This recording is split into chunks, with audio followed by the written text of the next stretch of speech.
Assalamualaikum warahmatullahi wabarakatuh. Kembali lagi bertemu dengan saya, Belajar Asik bersama Kak Idris. Kali ini saya akan menyampaikan sebuah materi tentang aksi nyata modul 1.4 tentang budaya positif. Bapak dan Ibu yang saya hormati, ini adalah aksi nyata yang sudah saya lakukan mengenai tentang implementasi konsep-konsep inti dalam modul budaya positif di lingkungan kelas. Pada pembelajaran calon guru penggerak rekognisi di angkatan 5 yang saya lakukan kali ini, saya melakukan implementasi konsep inti dalam modul budaya positif di lingkungan kelas sebagai aksi nyata yang saya lakukan. Konsep inti budaya positif itu ada 5. Yang pertama ada disiplin positif, yang kedua motivasi perilaku manusia, yang ketiga posisi kontrol manusia, yang keempat keyakinan sekolah atau kelas, dan yang kelima adalah segitiga restitusi. Di sini juga saya menampilkan beberapa dokumentasi tentang aksi nyata yang sudah saya lakukan untuk mendukung proses atau mendukung implementasi yang sudah saya lakukan dalam keseharian. Yang pertama yang sudah saya lakukan mengenai keyakinan kelas. Keyakinan kelas sangat penting menurut saya karena untuk membangun sebuah kesadaran kolektif secara intrinsik, karena kesadaran membangun kelas secara sadar lebih efektif daripada hanya mematuhi serentetan peraturan tertulis tanpa makna. Keyakinan kelas ini akan mendorong peserta didik atau murid kita untuk menyadari memiliki tujuan kelas apa yang mereka inginkan, kelas seperti apa yang mereka inginkan, lalu mereka membuat sebuah kesepakatan tentang keyakinan kelas, kesepakatan kelas yang nantinya akan membangun, mendorong kesadaran peserta didik untuk mewujudkannya tanpa adanya paksaan, tanpa adanya hukuman, tanpa adanya reward. Nah, dalam implementasinya, tahapan pembentukan keyakinan kelas yang saya lakukan di dalam kelas saya sendiri adalah yang pertama, murid-murid melakukan curah pendapat dengan cara menuliskannya pada kertas sticky note. Jadi, murid-murid yang pertama kali mereka menuliskan curah pendapatnya. Bagaimana cara membangun keyakinan kelas yang mereka ini impikan. Seperti apa? Apa-apa saja. Jadi, pendapatnya diambil dari seluruh peserta didik. Mereka menempelkan kertas sticky note tersebut pada karton atau papan tulis, ditempelkan di samping sebelah kanan. Ini adalah bukti pelaksanaan penempelan yang dilakukan oleh peserta didik. Kemudian dilanjutkan dengan menyusun keyakinan, dan selanjutnya meninjau ulang daftar usulan keyakinan kelas secara bersama-sama. Kita akan samakan curah pendapat murid yang sama, nanti akan lalu dikelompokkan oleh kami, dikelompokkan menjadi kesatuan yang sama. Kemudian setelah itu setelah disepakati diletakkan di dinding kelas agar bisa terlihat.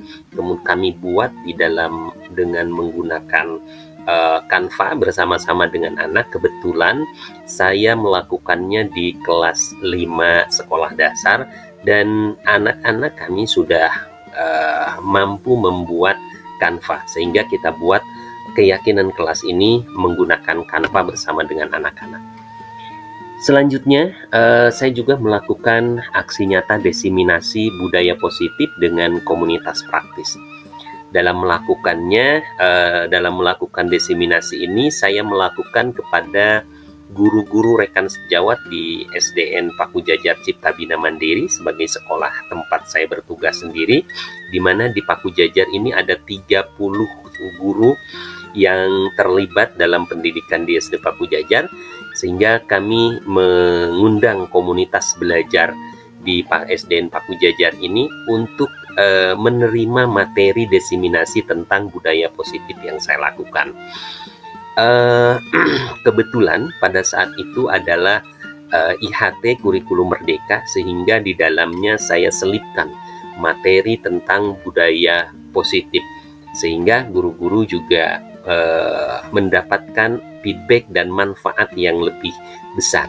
Selain di SDN Paku Jajar, saya juga menyampaikan atau mendesiminasikan tentang budaya positif ini di SDN Cipanengah Cipta Bina Mandiri, dan guru-guru sekota Sukabumi bekerja sama dengan Dinas Pendidikan Kota Sukabumi melalui bidang GTK, yang kami secara intensif melakukan pelatihan-pelatihan kepada guru-guru dalam hal pelaksanaan atau implementasi kurikulum merdeka, dan juga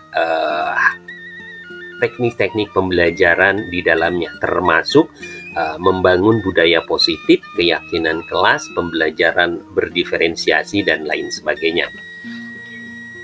Bapak dan Ibu yang saya hormati, ini adalah dokumentasi tentang pada saat saya melakukan desiminasi bersama dengan guru-guru dan dewan, baik di SDN Paku Jajar Cipanengah, kemudian bersama dengan guru-guru KKG, dan juga pemaparan materi di madrasah sekota Sukabumi. Dalam pelaksanaannya, saya bukan hanya melakukan desiminasi kepada guru-guru saja, tetapi juga saya membuat sebuah pertemuan itu menjadi mengasihkan, sehingga guru-guru tidak terjadi monoton. Kita memberikan selingan-selingan dengan ice breaking dan juga hal-hal yang lain yang sifatnya membangkitkan semangat dan motivasi para peserta. Dan alhamdulillah, berdasarkan hasil angket yang kita berikan kepada seluruh peserta, setiap pelatihan atau desiminasi yang saya lakukan mendapatkan respon positif, baik dari para peserta maupun stakeholder yang mengikutinya. Termasuk Dinas Pendidikan pun merasa puas dengan apa yang kita sampaikan kepada para guru-guru. Baik, Bapak dan Ibu, refleksi pelaksanaan aksi nyata. Pada aksi nyata, refleksi aksi nyata ini, Bapak dan Ibu, yang pertama, pengalaman jalannya aksi nyata. Ketika saya melakukan aksi nyata tentang budaya positif ini, Bapak dan Ibu, baik itu dalam implementasi atau pelaksanaan pembuatan keyakinan kelas bersama murid dan guru-guru, dan juga desiminasi tentang budaya positif terhadap rekan sejawat, saya mendapatkan pengalaman dalam melaksanakan aksi nyata ini. Ternyata murid juga memiliki harapan untuk dimanusiakan, diuongke, dan menerapkan keyakinan kelas secara sadar. Jadi murid itu ternyata bukan hanya ingin tidak hanya ingin diatur, ya, bukan ingin diatur, dikontrol ya sama guru, tetapi ternyata murid itu juga memiliki harapan untuk melakukannya secara sadar. Dan ketika kita berikan fasilitas itu, kita berikan pendampingan, pembinaan, menuntun mereka untuk sampai pada kesadaran dirinya tentang keyakinan kelas, maka hal itu mereka sadari dan mereka dengan gembira, dengan sukarela menyepakati melakukan keyakinan kelasnya. Kemudian membangun motivasi intrinsik memerlukan proses yang panjang, ya. Prosesnya memang panjang dan cukup alot, tetapi hasilnya akan menghasilkan yang sangat luar biasa. Peserta didik akan membudaya, ya, melakukan kebaikan-kebaikan itu sehingga dengan sadar.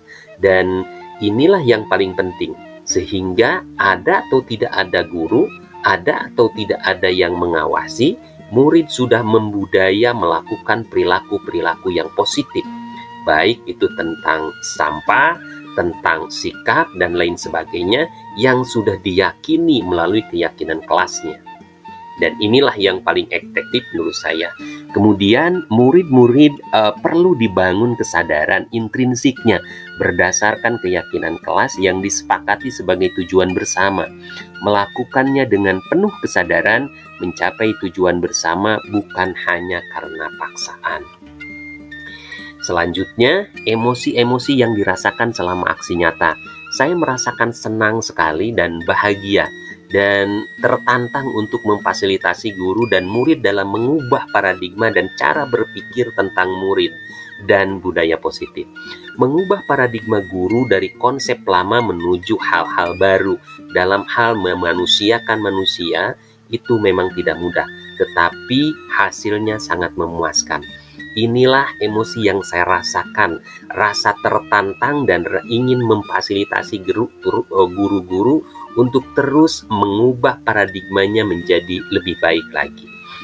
Bapak dan Ibu, hal baik yang sudah dilakukan dalam aksi nyata, dari peraturan yang ada, murid menjadi tahu apa nilai-nilai kebajikan dari setiap keyakinan kelas yang disepakatinya. Lalu tumbuh kesadaran kolektif untuk mewujudkan kelas impian tersebut. Kemudian hal yang perlu diperbaiki aksi nyata di masa yang akan datang, saya memandang bahwa perlu mengaktifkan komunitas praktis sebagai media sharing implementasi keyakinan kelas dan budaya positif di kelas dan sekolah. Kemudian yang kedua, perlu evaluasi berkelanjutan untuk mewujudkan continual improvement program.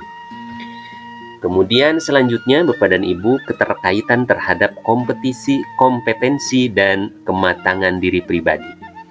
Dengan melakukan aksi nyata ini, saya dapat minimal setidaknya ada 3 hal yang saya dapatkan. Yang pertama, mengembangkan diri dan orang lain secara sadar dan sukarela untuk meningkatkan kualitas belajar murid. Yang kedua, memimpin pembelajaran yang berpusat kepada murid, menjadi inisiator, inspirator, kreator, dan fasilitator serta motivator dalam mewujudkan pembelajaran yang menggembirakan dan bermakna bagi murid. Yang terakhir, memimpin perubahan sekolah dengan melibatkan komunitas praktis. Ini adalah beberapa dokumentasi tentang kegiatan yang bermakna dan menyenangkan bagi para peserta diseminasi, dan langsung kita mempraktekannya, bagaimana caranya membuat keyakinan kelas dan lain sebagainya. Dan kegiatan-kegiatan yang kita lakukan alhamdulillah diikuti dengan menyenangkan dan menggembirakan bagi seluruh peserta yang mengikutinya. Itu saja barangkali aksi nyata yang sudah saya lakukan. Terima kasih atas perhatiannya. Salam semangat dan menyenangkan. Salam bahagia. Belajar asik bersama Kak Idris. Assalamualaikum warahmatullahi wabarakatuh.